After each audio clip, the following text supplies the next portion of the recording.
Hey, Gator Nation. Welcome back to what we might call a very somber episode of Respect Our Decision podcast. As always, I'm your boy Hirsch. With me, CJ the Man McCann, What's up, guys? and the artist formerly known as the Hype Man Wes. Oh, I'm hyped. This is a good way. What did Harvey Dent say? You either die the hero or you live long enough to see yourself become the villain.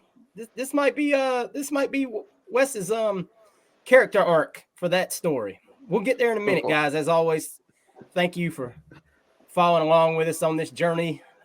Good, bad, ugly, indifferent, whatever it may be. As always, guys, go out, download us wherever you get your podcast from. And if you're watching us on the YouTube channel, please go ahead, drop us a subscribe on the channel if you haven't already.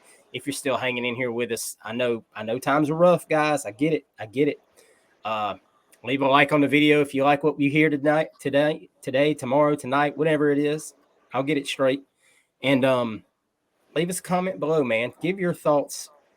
Try to keep them somewhere in the PG-13, status. Don't go over top.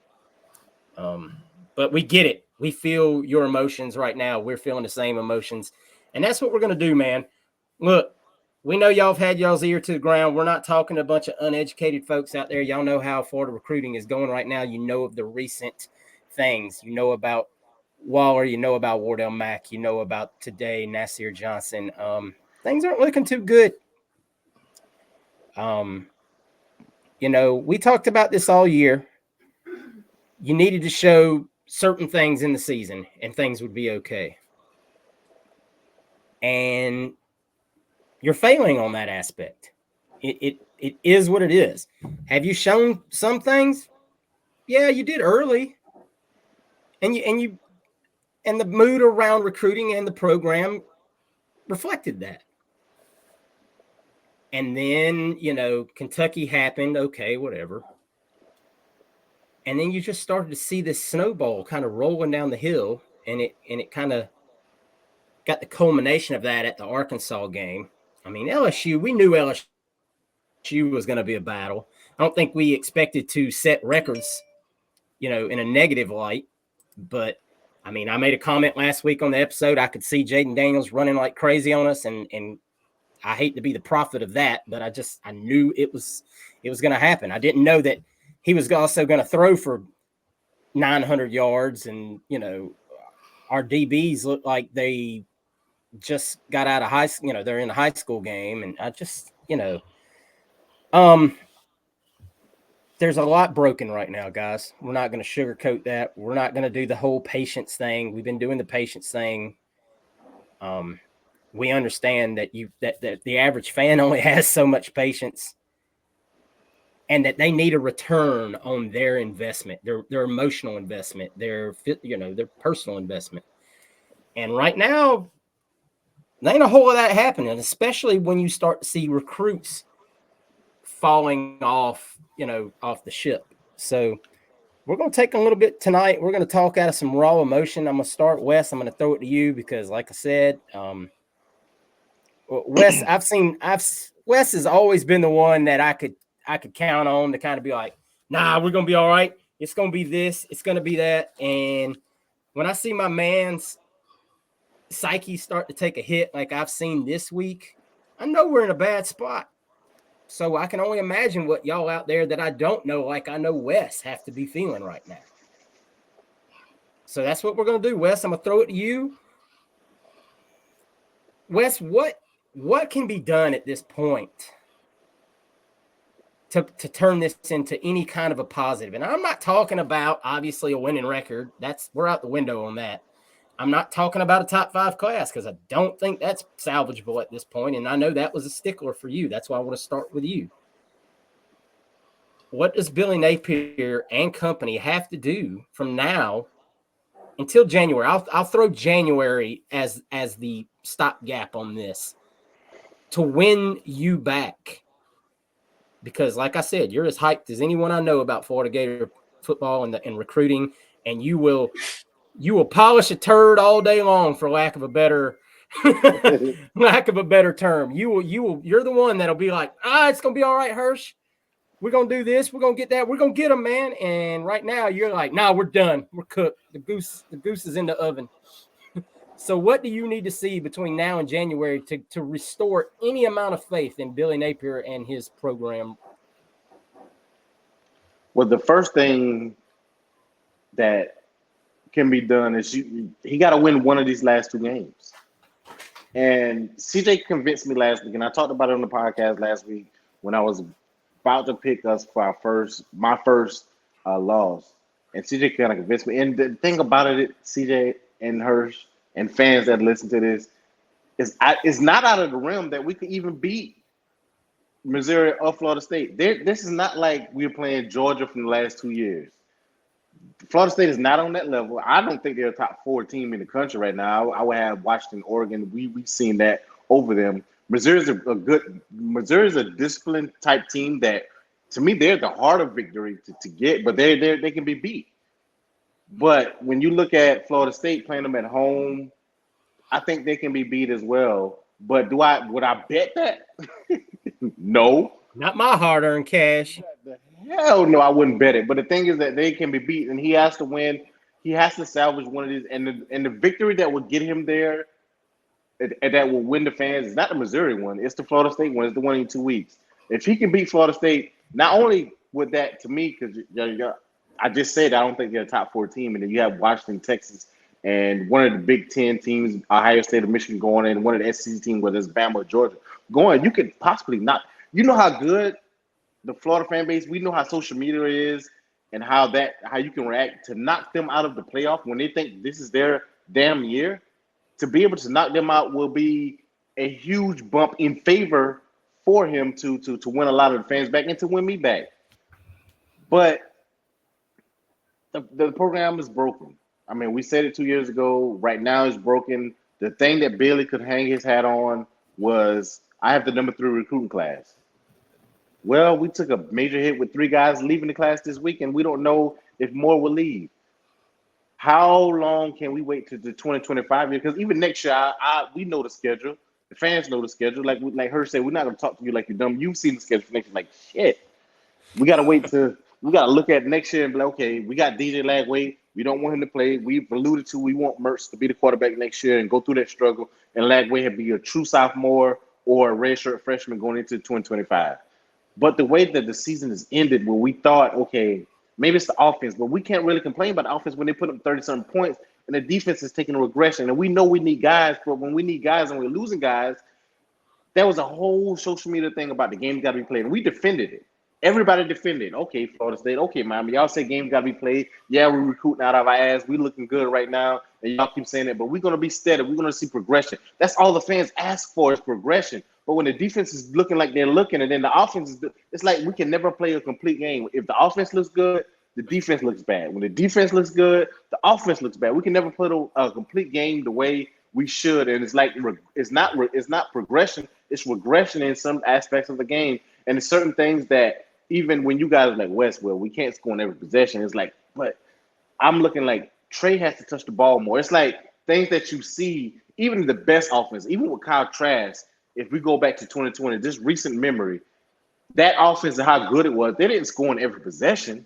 But then we were looking like, but that offense is elite. And the same thing with the offenses now. The offense is scoring 30-something points, but it's stuff that we know that they can do better. And right now, they're scoring 30-something points. I'm going to cut you off on that just because they're scoring 30-something points because they're giving up a touchdown in 3-4 minutes. And they're having, and you're having to throw the entire game. Yeah. So it's kind of a skewed number. And I mean, and that's fine. It shows that we can score when we need to. But when the game is tied and the game is tied, like in the middle, it's the middle parts of the game when the defense showed. It's like that. That's what I mean by the complete ball game. And people might when you take a step back and you look at it and you're watching like, okay, when the defense stops LSU a couple times in the first half, it's like we're not capitalizing on that. Same thing with Arkansas. When we could have put our foot on Arkansas's throat, we didn't do it. And then when the game got tight, then they started scoring and we had to score. That's when it's happening. It's not happening where, and I know Hirsch told me this is the way Billy calls his game. He wants to play that curve, but we don't have the athletes and the dudes to play that type of game. And he's tried to get to that ball control offense when we don't have the defense to run a ball control offense. And it's horrible. The recruits are leaving. I'm frustrated. It's like rinse, repeat. Last year was Miami, now it's Florida State. They're doing what they're supposed to do on a recruiting level. They're winning ball games in their sorry ACC.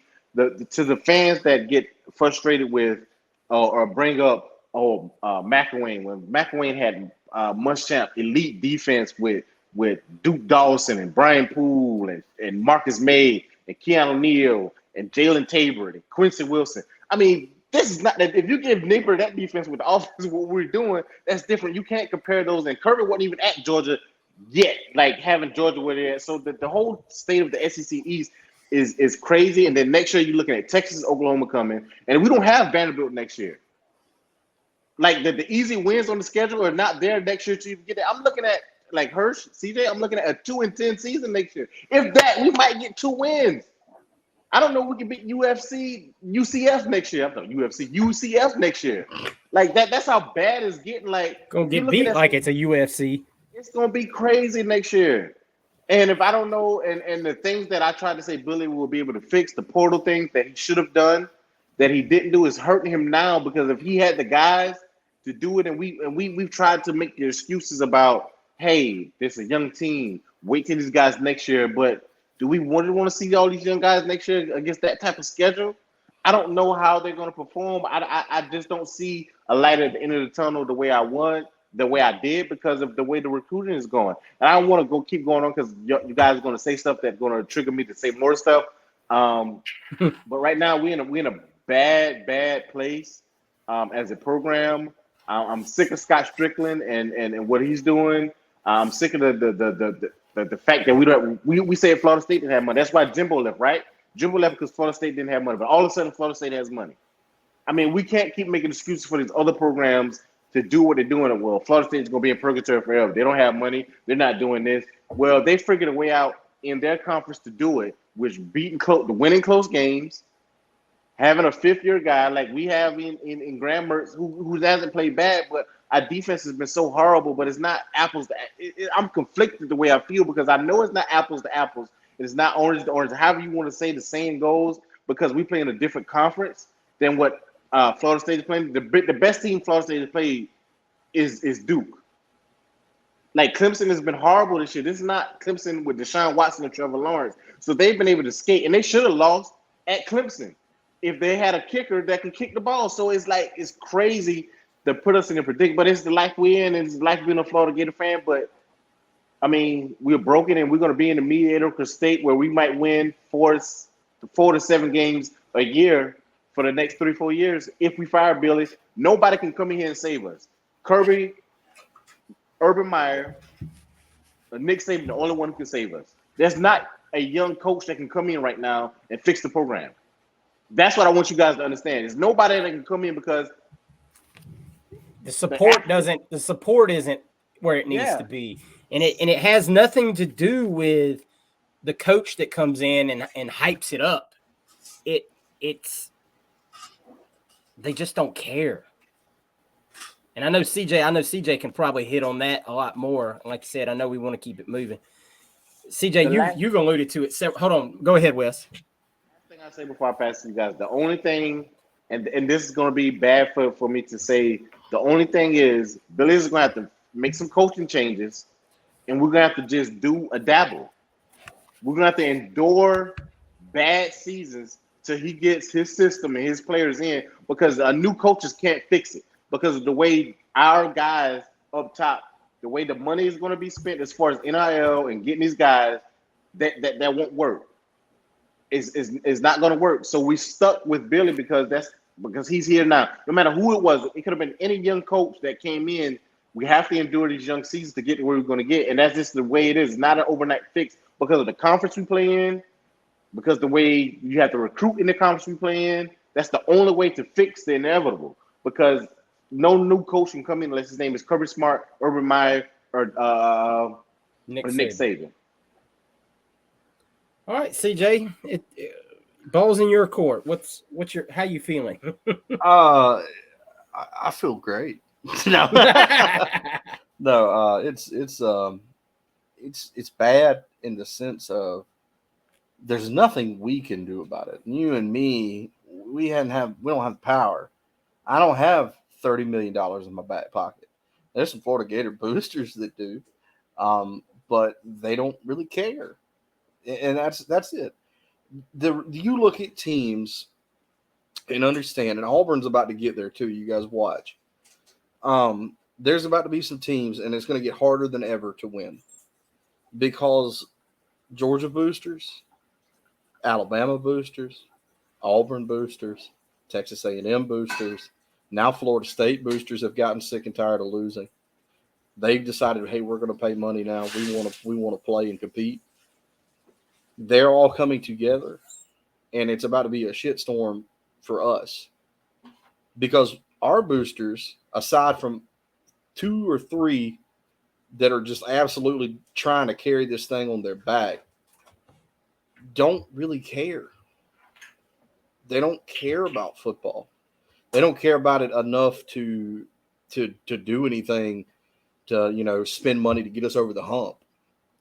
And that's where we're stuck at. We don't have an athletic director or UAA that is going to rally this to fix this.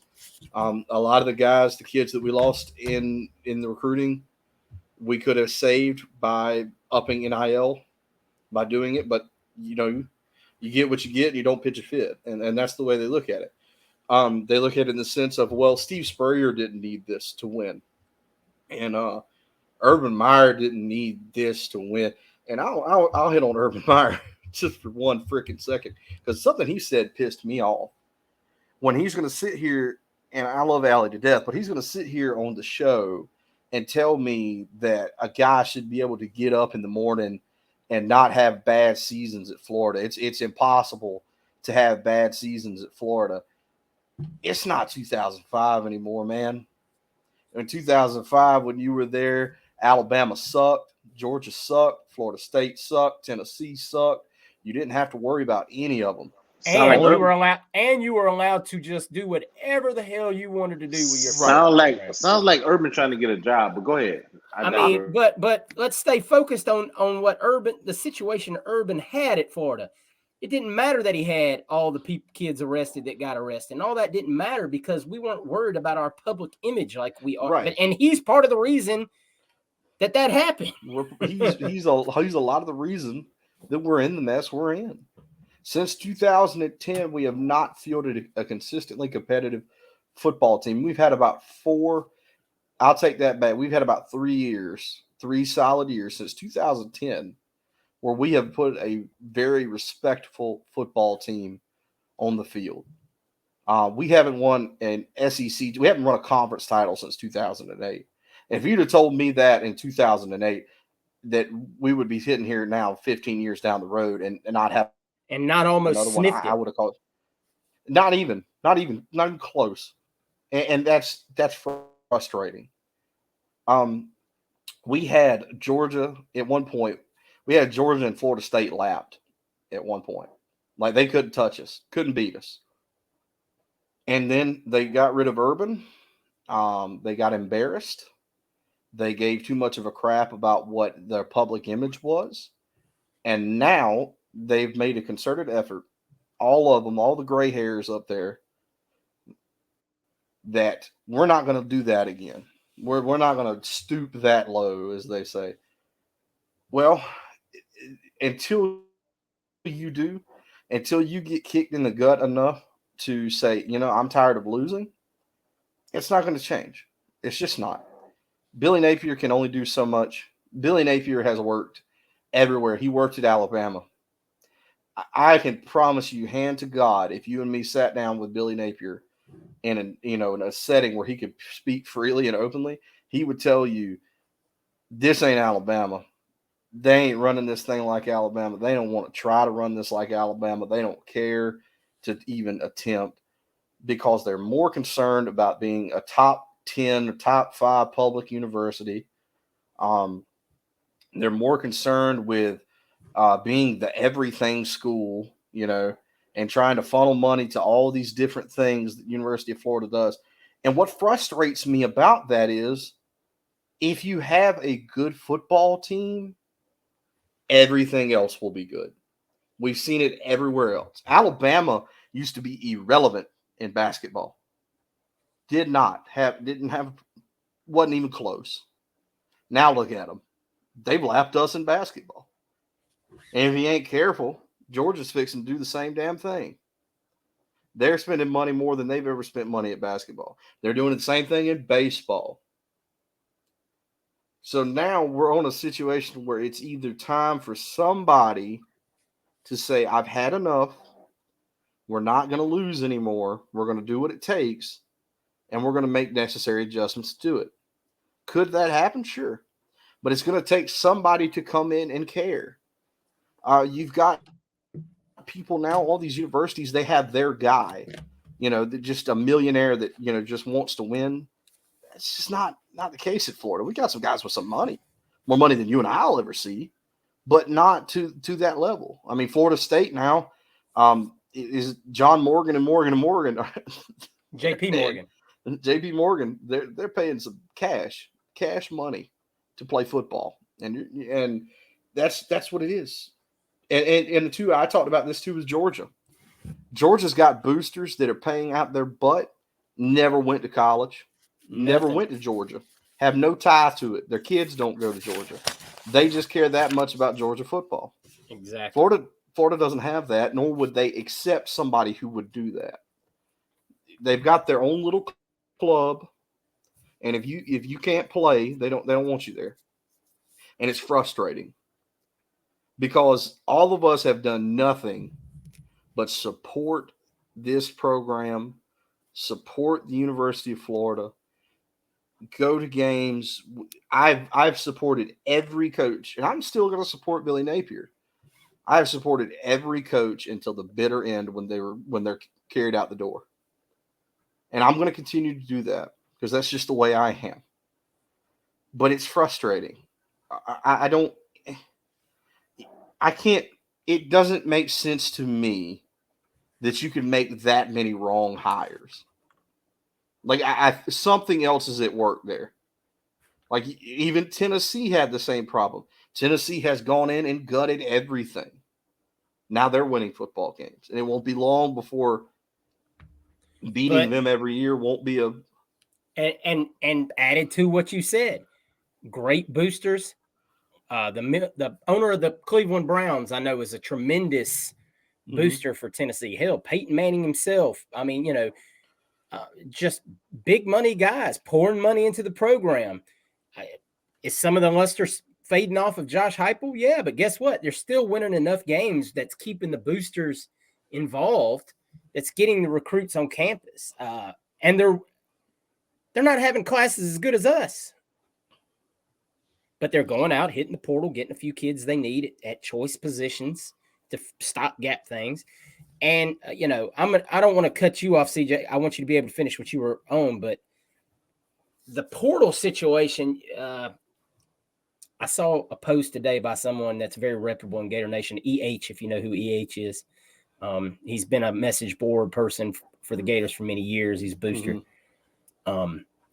That said, you know what? It may be that time, the time and age of recruiting class rankings might not have the same meaning that it did 5 years ago. Because now everything is there's so much, there has to be that balance between recruiting class and the portal. And people aren't ready to, there are people, and I'm Billy Napier seems to be one of them. He's going to have to adjust this theory if he wants to maintain a job, that still believe it's all that recruiting. And we've been on that bandwagon, but you're seeing the results of it now as other teams, Florida State, Tennessee, programs that were below us are above us now because of using and making sure that they find a balance in that strategy. See, I don't disagree with you at all. I think the people need to understand that you need to accept now where we're at in college football. You've got to build a team with recruiting, but you've got to supplement a team with the portal. So if you're coming through with a young spot or young position group, now you need to go into the portal and get some experienced guys. Florida has gone to this year, and the reason a lot of our problems stem from, we have a lot of freshmen playing. We've got 30% of the team and the defense are freshmen. And that's not good. It might be good 2-3 years from now when they're in, the battles and stuff, and they've been here before, they've been doing it. But if you want to win and be competitive now, while you wait on these kids to grow up a little bit, you're gonna have to dip into that portal. And next year, I think that you're gonna have to. I don't think he's got a choice. But see, that's where we're at. To Hirsch's point,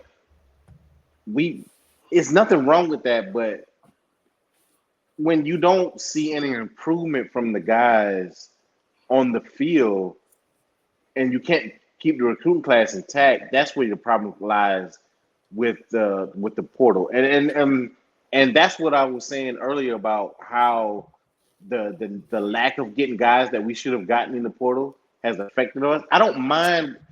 It's the fact that we're Florida, and I think that's hurting Billy. Like if Billy was at Auburn, maybe he may have gotten some time, but because our fans are so crazy, and to see, hey, Harsin got 1 year. I mean, at Auburn, so yeah, Auburn's just as crazy as we are, man.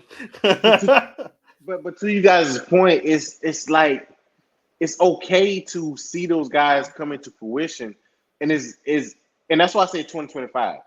We have to. No coach can come in. That's why when people want Billy gone, and and to Hirsch's original question, this is before we started our soliloquies and our monologues about what was going on.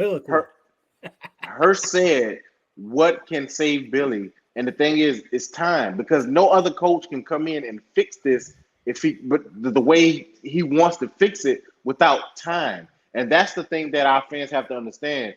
And I'm pissed, but I'm pissed because we're losing recruits. I'm pissed because of the product on the field. I'm like, we should have beaten Arkansas, but because of where we were, we can't compare Dan Lanning, what recruiting over there was in Oregon, to what we are now. It's not the same unless you get some innovative guy that can fix those things. Because if you look at Oregon, there are scoring people. You look at Washington, there are scoring people. You look at Florida State, they're making plays late in the ACC. If they were in the SEC, they would have had 1 or 2 losses by now. If they played our schedule, they would have had 1 or 2 losses by now. But playing the SEC, you're going to have to give the guy time, because if you don't give him time, it's not going to work out. And I'm pissed at Billy, the decisions from the special teams and the stuff, the dumb stuff that he's did. I'm not going to say it's all on time, because there's some stuff that he effed up. He effed up some stuff. But we have to give him time to get it fixed, because if it's going to be rinse and repeat, the same thing I sent you guys in the text with our group chats, you're going to be rinse and repeat, because no new guy can come in and fix this stuff overnight. Not even the SEC. No new guy wants. This is not the big. You're gonna turn off anybody from wanting this job, because exactly. Hey, let's review something. It's very well documented that Billy had a heavy list of demands to take this job, and we gave him those demands. But then in 2 years, you turn around and run him off. What does that say to big name coaches out there? Sure, I understand $7 million can attract a lot of people, but it can also be turned down by a lot of people that can get $7 million, $8 million at another school that's not going to, that they're not going to have to deal with the same headaches that Napier's dealing here. And I'm not talking about the fan base. Please know this, guys listening out there. I'm not talking about the headaches that come from below. I'm talking about the headaches from above. The people that CJ and Wes were talking about that handcuff him dramatically in this job. You have a AD who's a fundraiser. That's what he is, but he doesn't raise funds for the right things. I mean, in my eyes, yes, facilities are great. That's awesome. But then we're talking about the whole swamp, renovation, taking out 20,000 seats. And I know the uproar about that. And don't get me wrong, I'm not tremendously excited about it, but at the same point, I know there are even worse issues going on than that. You've got just a UAA that doesn't care. You've got the only person I think in that whole office that gives two damns about football is Steve Spurrier. Yeah. And he's grossly outnumbered. Well, you look at it like this, the UAA caused these problems for Scott Strickland, where he had to fundraise to fix the facilities because they were ignored.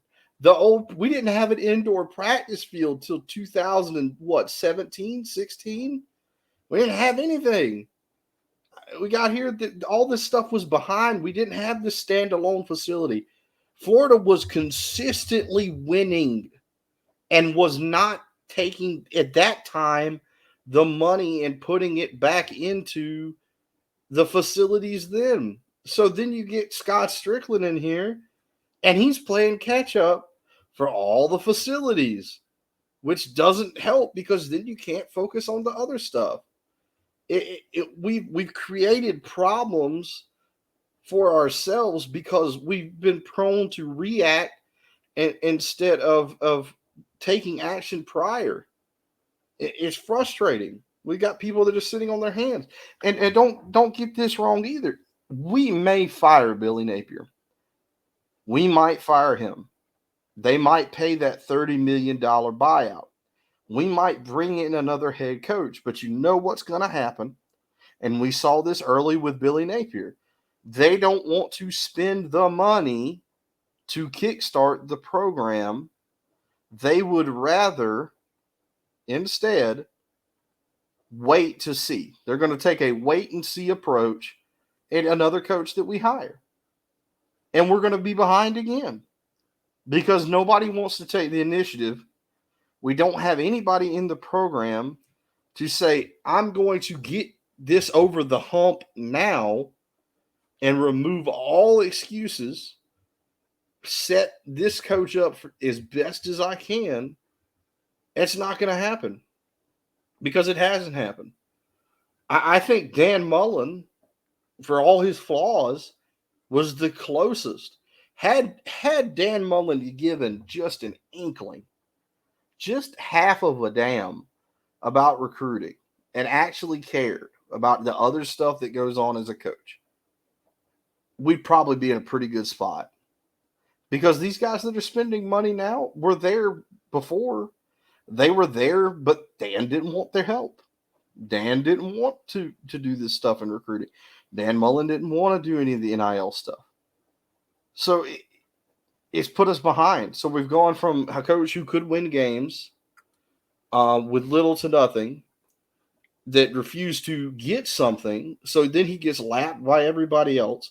Now you come in with another coach that last year in the recruiting class, we had a scummy lawyer who was ruining our freaking recruiting class on the side. So it puts us a year behind. If that's why I kind of I've always looked at this year and it's impossible to do that, but it's almost like last year was like year zero. Like we didn't do anything but tear down. There was no building. So now you're in year two, but you're actually in year one, which is horrible for fans because it's hard to understand any of that. And it's not the way you need to do things. So I just wish that we would have attacked recruiting this well last year. I wish we would have been in the top 5 recruiting classes last year whenever you were selling a vision still. Not now you're in year 2 trying to sell a vision and the product on the field isn't very good and you're not winning.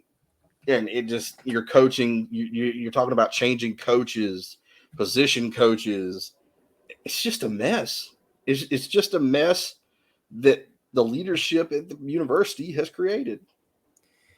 I want to just hit on a few things, and y'all covered a lot of the big points. And Wes had to step out for a second; he'll be back in just a minute. But here's some issues that I have that are on the field issues. We've talked about all the off the field stuff. CJ alluded to a lot of the upper problems. Wes talked about issues he's seen. I'm going to talk about a few things on the field that really concern me.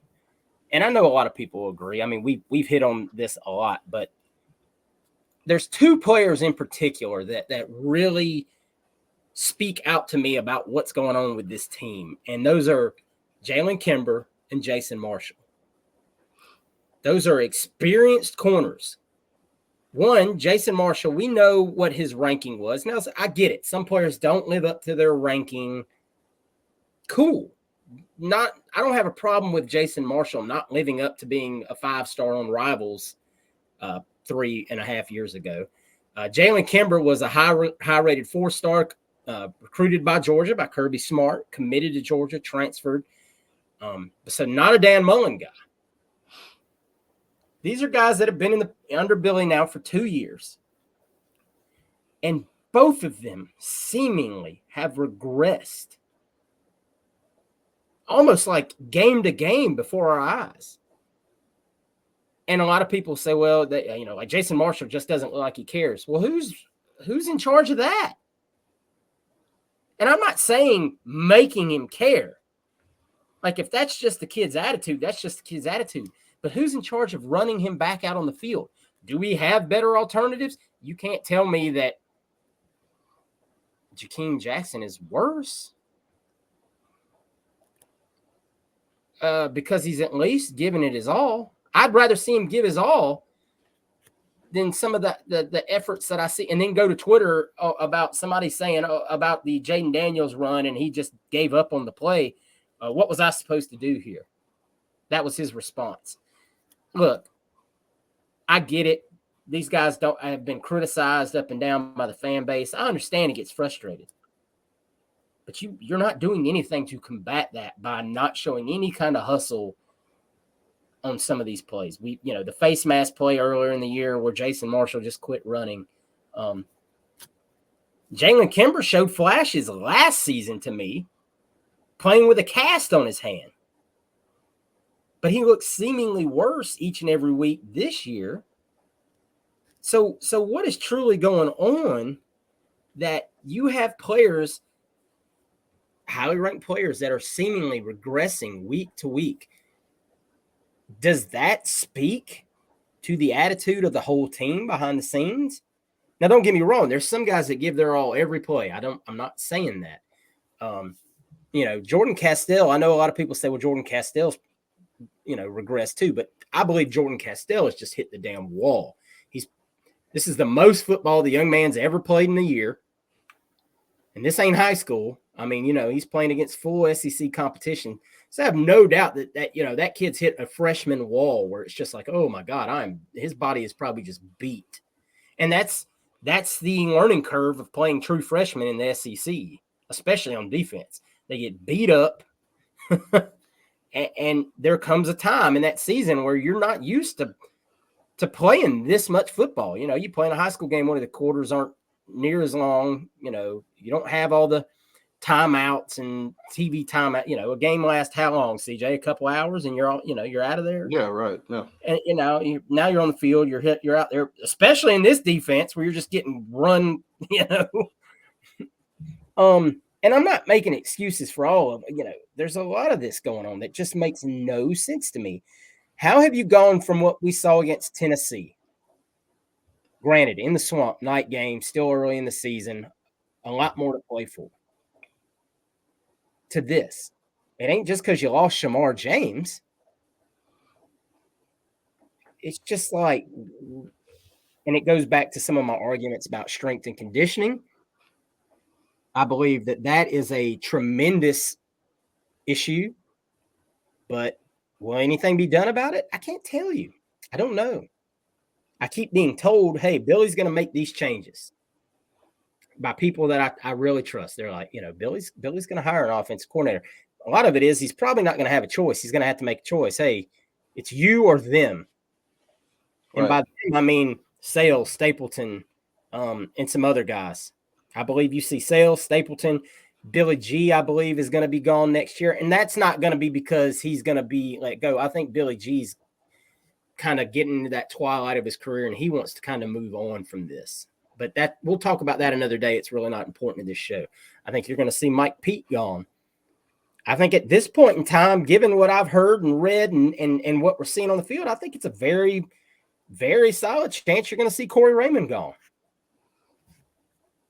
And it is what it is. I mean, at this point, I think 10 weeks ago, we'd have said Corey Raymond, we'd be okay with Corey Raymond leaving. Everybody be like, you're stupid. And now I think most everybody's like, you know what? Hey, if it happens, well, it happens. I mean, so there's going to be a lot of things going on between now and, like I said, in January. And it's going to speak volumes about what Florida football is going to be the next 5 years. Because either wholesale changes are going to get made or we're going to stay in the same cycle, and this is just what we are. I mean, can y'all hear me? Can y'all see me? Yeah, we got you. We can't see you, but we can hear you. I don't know what's happening with my picture, but to Herschel's point, I mean, and that's what I've been saying, like, we can't keep cycling through coaches. We won't be able to get a new one. Changes have to be made on the staff. I think Billy's methodical. To me, and this is me reflecting and thinking all day from the conversation I had with Herschel CJ, seeing the timelines, whether it's Facebook, our message groups, what people have sent me from Twitter, everything. Billy might be the perfect guy to fix it. And when I said the Dabo analogy, I meant that is we're gonna have to suffer. I know we've been suffering. CJ said three competitive teams in the last 15 years. We're gonna have to give a guy to be able to fix it. There was some talk that McElwain made fixed. I think Nick Delatorre put it out there that McElwain had found a way with the recruiting thing to fix it. If you don't remember, we had some guys in that class. We had Jamar Chase and we had the Ole Miss QB. I can't remember his name. Corral. We had those guys in that class before he got himself fired. Dismissed, however you want to say it. But we're going to have to give a guy time because we're that broken where on the field is going to affect our recruiting. As good as I think, the best thing is recruiting and methodical. And we said 5 years. And we're going to have to give him 5 years. We're going to have to see DJ Lattimore in the field with Billy Napier and a new OC, where there's a new DC, where there's new D-tackle coach, where there's new linebacker coach, where there's new secondary coach. All those things are going to have to factor in. We just got to give it time, and we got to be patient, and we got to suffer these losses. Because one thing I've learned through my personal life and to Florida football, where we at now, to implement that here, the process. Sometimes the process is not microwave. It's going to be crock pot. It's going to be me and Hirsch was talking before the podcast about smoking. It's going to be smoking when you got to sit there and wait for a couple of hours to get that thing right and tasting good. Where we got to give some coach, whether it's Napier or somebody else, we can't cycle through coaches and think overnight fix. That's not where we at as a program. We're not Alabama where somebody can come in and step in and fix everything. So we just at that program. We're gonna have to wait. It's a wild situation, guys. I'm not going to sit here and say I understand exactly what the fix is because I never imagined it would be this broken. And I don't want to sound defeated because, honestly, I'm going to be very blunt with you. I've reached a point in my life where I don't stress it like I used to. I've got my own kids. But I got one that's old enough to be in college. I got one that's about to be in high school. I can't be worrying about it all day long like I used to and stressing what's going on. But I'm a fan, just like you. I'm concerned, man. It bothers me to see the team that I love so much so broken. I'm just able to file it away and not let it get to me as much as I used to, just because I realize there's bigger things in life to be worried about than college football, kids. Kids on scholarship getting big NIL deals. It's just it's going to be what it's going to be. But the problem at the end of the day, I still maintain, and I know these guys do too. It starts at the top, it rolls downhill, and by at the top we mean well above Billy Napier. It's time for a change at the University of Florida. It's time for a wholesale change, and that might set the program back a little bit. It may just jumpstart it altogether. I mean, I really can't answer that, but it's perfectly clear that we've reached that point where it's shit or get off the pot time with the football program at the University of Florida and the athletic program as a whole. I mean, obviously we know what all's happened with Scott Strickland and the few different cases of, stuff that's gone on behind the scenes that have thrown him into question. I believe we've reached a point with Scott Strickland where there is no positives on the man. Nope. So, all right, guys, we're not going to keep rambling. I mean, I know we could, because that's what we do. We could sit around like we were talking in each other's backyards, cooking steaks, cooking burgers, and just rambling on about what drives us crazy about this. But, I mean, it's just shouting into the void until somebody that actually cares and matters does something about it. And that's where we're at. So leave us your thoughts below, guys, on what you think needs to be changed with the University of Florida. Not just Billy needs to be fired or Billy needs an offensive coordinator. We're past that at this point. What is your take as to what it's going to take to fix Florida football for the next decade? Leave it in the comments below. All right, guys. Something shocking has happened this week. For the first time in the history of the Respect Our Decision podcast, Hirsch is not the leader in the weekly pick'ems. I don't know what to do with my hands right now. I'm very confused. CJ went 9-1 last week and took the lead for the year, 79-31. I went 8-2. Wes went 8-2. That brings me at 78-32. Wes at 76-34. Just 3 games back of CJ, 2 games back of me. Oh man. I had to pick those damn dirty Volunteers to beat Missouri. I told you I felt dirty doing it. It came back to bite me. Josh Heupel, you Waffle House looking some bitch. You cost me my lead. I won't make that mistake again. Unlike Wes picking against Georgia. He's probably going to pick Tennessee to beat Georgia this week. That's right. The fourth time's the charm. Not the third time, the fourth time. The fourth time. He's Ric Flairing it out here. Next week you go pick Georgia Tech. He said 5 times. I heard your math ain't math, man. I thought you were tied, and we were tied last week, and then we weren't tied last week.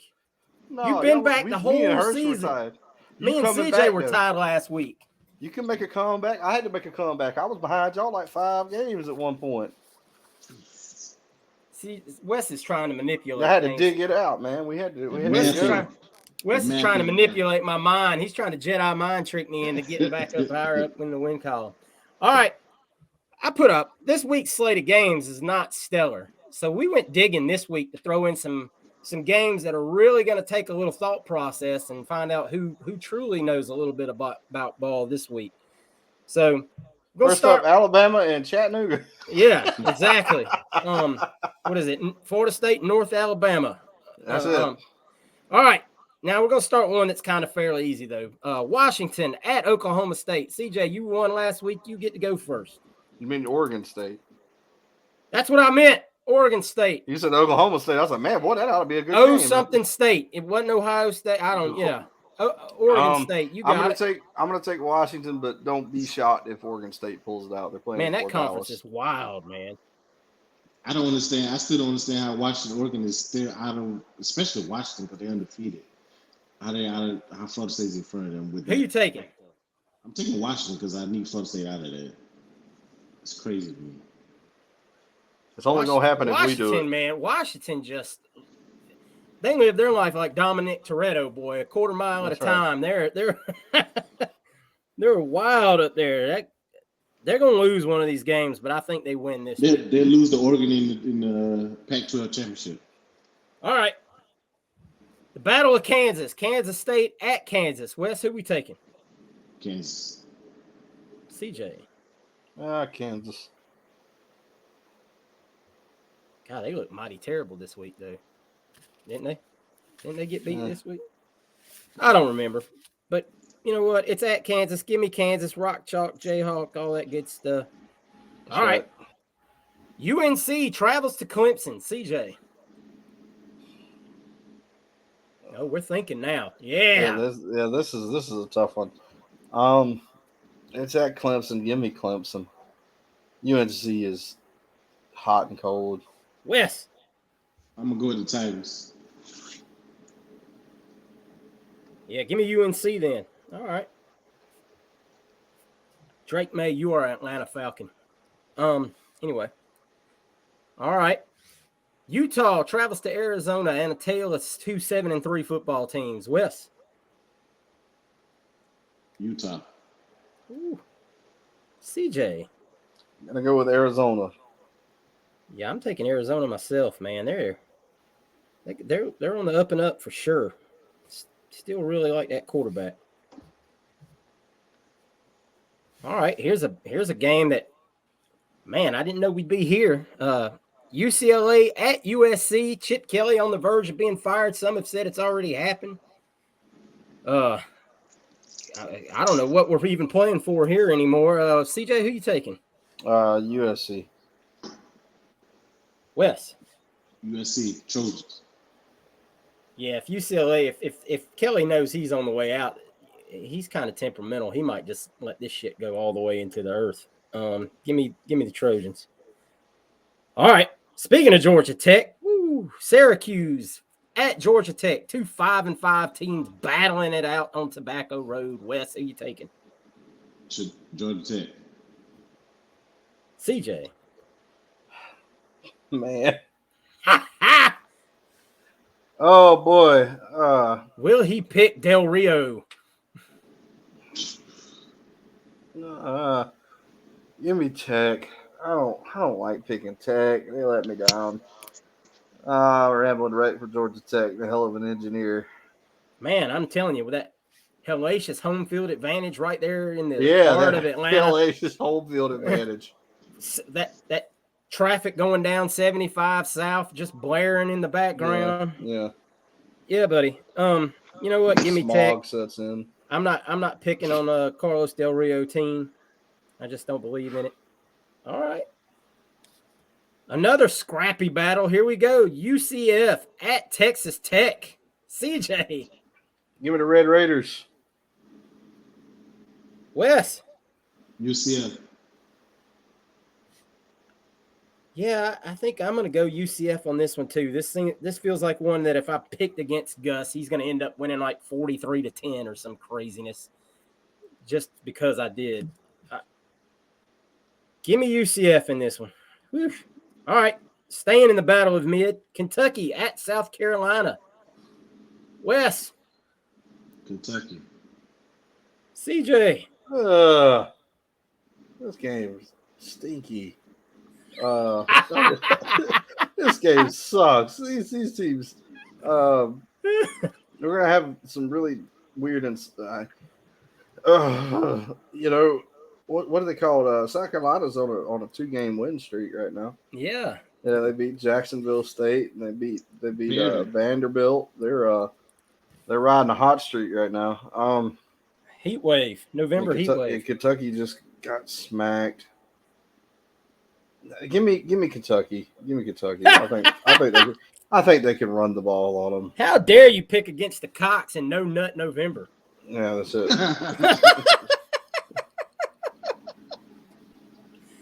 Yeah, give me Kentucky. I think they'll play enough defense to really give a fit, to old boy over there. All right. Louisville. Top 10 Louisville goes to Miami. CJ. Louisville. Miami's hell of a home field advantage with their buy one, get 2 free tickets.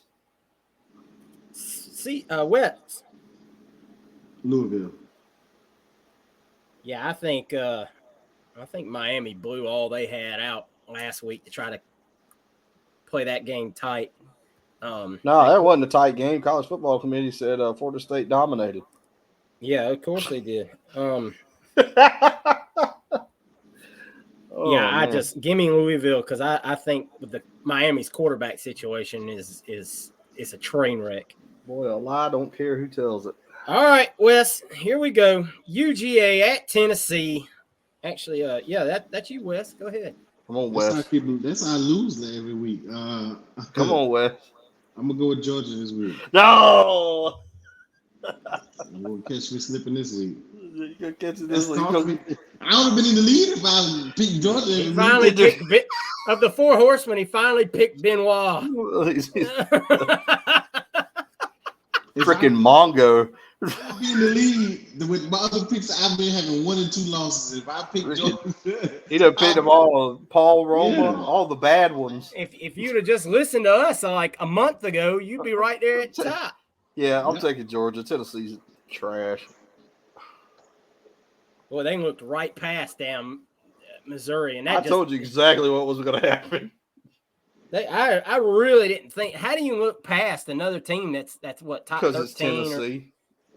That Josh Heupel Luster The is same way they really looked past starting South Carolina last year. He's doing exactly what he did at UCF, but you know what? Hey, it's still doing better than what we're doing here right That's now. right. So I can't really hate on him too terribly bad. We got the head-to-head win. It don't matter. We talked Yeah, head-to-head win. All right, guys. That's our picks. As always, don't put your hard-earned money on our picks. Put them on mine. I'm doing pretty good. Yeah, CJ's done pretty good on the damn year. I'll be bad next week. Don't worry. All right, guys. Hey, all I can say, guys, keep your head up high. Don't let your emotions ride too high on what 16, 17, 18-year-old kids are doing. Don't ever let your emotions get about football carry over into your personal life. I know most of y'all know this, and I know most of y'all don't do it, but just don't get on social media, blowing up, doing all this kind of stuff. It's out of our control, man. All you can do is just voice your opinion and move on. Be respectful to others and their opinion. That's what I ask of you, because, I mean, we all have our opinion of how this could be fixed, how it should be fixed. But we're not trying, we're on the same team at the end of the day. That's all there is to it. We want the same thing. We want Florida to be successful. We may just have differing opinions on how we get to that point. And at this point, everybody's opinion is kind of valid when you're doing as bad as we are right now. So, CJ, what you got for the folks before we jump? No, just thank you guys so much for supporting us. I know it's kind of hard to watch these week in and week out now because we're not doing too hot. And I commend you, those of you who are showing up, still following us, showing up and still showing chatting out. Yeah, that's right, chatting in the Facebook, the Twitter, all that good stuff. Check out our friends at Alma Mater as always. They've got some stuff over there. I think they announced today the basketball jerseys. If you guys want to check those out, just that helps us a bunch, helps them a bunch. So keep doing that. No reason our anger at what's going on with football should leak over into everything else. I will say this before we leave. Just like her said, we're all part of the same team, same family at this point, and we don't always get along. But we all want the same thing at the end of the day. And if you guys are really, and I see a lot of mental health stuff going on. If this thing's really draining on you, just take a break. Just take a break. Take a breath. Take a break, guys. I mean, I see so many of you that are just absolutely burnt, and I get it, man. And the way I look at it is, if it's really bleeding over and you're really getting depressed and you're having issues, take a break. Take a break. Find another somebody, hobby to get into, man. Find something else to do with your time. Yeah. Because I mean, it ain't gonna get no better, and it ain't worth it. It's not right worth it. There's so many better things in life, and I can tell you this as an older guy that's been through a lot of BS in my life. Don't let anything ruin the best version of you that you can't control. Right. And you can't control what's going on with this. Not a single bit. Not one complaint you're going to make or one suggestion you're going to make on social media or anywhere else is going to change what's happening with Florida football. So if you feel like you're at that point where you're just shouting into the void about something and it's bothering you, step away. Just step away, man. Go spend time with your family or your girlfriend or your hobby. boot your Xbox up and kill some bad guys on a Call of Duty or whatever may be your taste of life there. Hey, I go out, I go deer hunting. I shoot bullets. It's very therapeutic. Yeah, just do what makes you happy right now, and Gator football, Gator sports is supposed to be a release. It's And supposed baseball season's right around the corner. man, hurts. I'm dying. I'm so ready for baseball season. You have no freaking idea. But yeah, you guys, just watch out for yourselves out there. Absolutely. Go ahead, Wes. Take us home, Wes. Yeah, I appreciate you guys, everybody that shot out us troops last week. It was Veterans Day weekend last week. The team played hard as far as offense speaking. But as this guy said, I'm on a couple message boards as well, and I have taken a step back from the message boards because I'm like some of you guys. I get deeply, deeply, deeply involved and emotionally involved. And you guys know, if you've been following this podcast for a while, how I felt about the 2024 class, and it hurts. I mean, I'm hurt. I don't read the stuff. I don't read the negativity. I've kind of said some negativity things today, but I realize where we are, and that's the thing. Sometimes you have to look yourself in the mirror as a man and say, or a woman, and say, this is where I'm at. And as for the Florida program, we have to realize this is where we are, where we have to give some guy, whoever it is, the time to build a program to where, because we're not where we are when Muschamp took over, where he has a program that was winning and he can capitalize off that. We're not there. So we got to give Billy Napier the time, and that's where we are. I love his methodical approach to everything, and we just have to be there right now. So just take time, be patient, get away from everything, endure the season to come, because to me, the process, you have to go through that to enjoy the success. So when we get the joy that we're going to get, because Florida's going to be where we need them to be, and believe that, but we have to go through what we're going through now to get to where we're going to be. So just take solace in that. And as always, go Gators. Go Gators, guys. Go Gators, guys, in all kinds of weather and all that other good stuff. Stay positive. Right.